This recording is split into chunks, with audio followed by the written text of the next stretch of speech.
નમસ્કાર સૌ મિત્રો। આજે સંસ્કારની નગરી વડોદરાની અંદર ગુજરાતના તમામ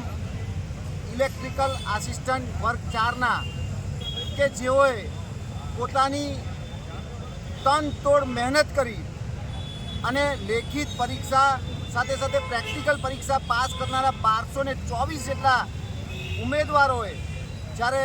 પોતાની પરીક્ષાઓ પાસ કરી દીધી, પરંતુ કંઈક ને કંઈક કારણોસર અધિકારીઓની ભૂલના કારણે જેટકોની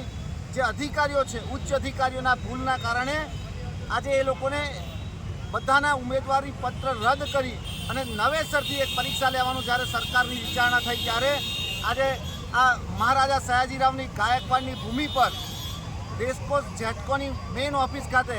આજે તમામ યુવા ઉમેદવારો જેટલા પણ છે 1200 લોકો આજે અહીંયા ઉપસ્થિત રહ્યા છે। ગઈકાલથી એ લોકો અહીંયા ધરણા પર બેઠા છે। મારે આ ગુજરાતના તમામ યુવા નેતા હોય, પક્ષાપક્ષીથી દૂર રહી, કોઈ પણ પક્ષનો હોય, કોઈ પણ ધર્મનો હોય, પરંતુ જો ખરેખર આ યુવાનોને જો ન્યાય આપવા ઈચ્છતા હોય તો મારી આપ સર્વને વિનંતી છે કે આવો સૌ ભેગા મળી આવા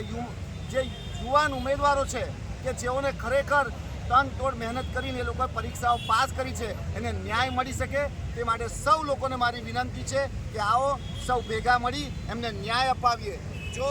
અત્યારે ન્યાય નહીં અપાવી શકીએ તો મને લાગે છે કે આ ગુજરાતની અંદર યુવાનોનું જે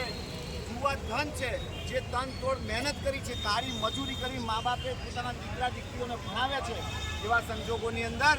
આ તમામ યુવાઓને ન્યાય મળે માટે સૌને મારી નમ્ર વિનંતી છે કે આવો સૌ ભેગા થઈ આ યુવાનોને ન્યાય અપાવીએ। જય હિન્દ, જય ભારત।